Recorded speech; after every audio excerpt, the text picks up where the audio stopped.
ವಿಧಾನ ಪರಿಷತ್ ಎಲೆಕ್ಷನ್ನಲ್ಲಿ ಅಡ್ಡ ಮತದಾನ ಆಗಿರುವಂತಹ ಹಿನ್ನೆಲೆ ಕೇಂದ್ರ ಸಚಿವ ಎಚ್ಡಿಕೆಗೆ ಕೇಂದ್ರ ಗೃಹ ಸಚಿವ ಅಮಿತ್ ಶಾ ಕರೆ ಮಾಡಿದ್ದಾರೆ. ವಿಧಾನ ಪರಿಷತ್ನಲ್ಲಿ ಅಡ್ಡ ಮತದಾನ ಆಗಿದೆಯಲ್ಲ, ಈ ವಿಚಾರಕ್ಕೆ ಸಂಬಂಧಪಟ್ಟ ಹಾಗೆ ಕುಮಾರಸ್ವಾಮಿ ಅವರಿಗೆ ಗೃಹ ಸಚಿವರಾಗಿರುವಂತಹ ಅಮಿತ್ ಶಾ ಕರೆ ಮಾಡಿದ್ದಾರೆ. ಎಚ್.ಡಿ. ಕುಮಾರಸ್ವಾಮಿಗೆ ಕರೆ ಮಾಡಿ ಮಾತನಾಡಿದ್ದಾರೆ ಅಮಿತ್ ಶಾ. ಜೆಡಿಎಸ್ ಅಡ್ಡ ಮತದಾನದ ಬಗ್ಗೆ ಅಮಿತ್ ಶಾ ಅಸಮಾಧಾನವನ್ನು ವ್ಯಕ್ತಪಡಿಸಿದ್ದಾರೆ. ನಾವು ಇದನ್ನು ಯಾವುದೇ ಕಾರಣಕ್ಕೂ ಸಹಿಸೋದಿಲ್ಲ.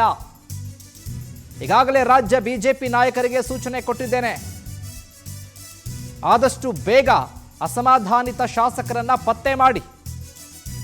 ಈ ಫಲಿತಾಂಶದಿಂದ ಮೈತ್ರಿಯಲ್ಲಿ ಬಿರುಕು ಮೂಡಬಾರದು. ತಪ್ಪು ಮಾಡಿದವರನ್ನ ಶೀಘ್ರ ಗುರುತಿಸಿ ಕ್ರಮ ತೆಗೆದುಕೊಳ್ಬೇಕು.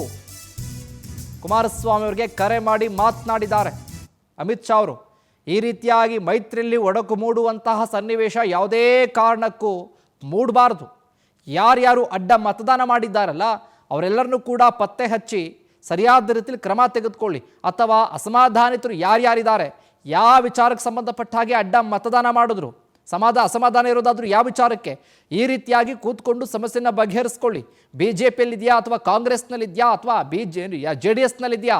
ನಿಮ್ಮ ಎಲ್ಲ ಅಭ್ಯರ್ಥಿಗಳು ಕಾಂಗ್ರೆಸ್ಗೆ ಮತ ಹಾಕಿದಾರಲ್ಲ, ಯಾರ್ಯಾರವರು, ಯಾಕೆ ಈ ರೀತಿ ಆಗಿದೆ, ಈ ವಿಚಾರ ನಿಜಕ್ಕೂ ಕೂಡ ಅಸಮಾಧಾನವನ್ನು ನಮಗೂ ಉಂಟು ಮಾಡ್ತಾ ಇದೆ ಅಂತ ಹೇಳಿ ಅಮಿತ್ ಶಾ ಅವ್ರಿಗೆ ಕರೆ ಮಾಡಿ ಮಾತನಾಡಿದ್ದಾರೆ.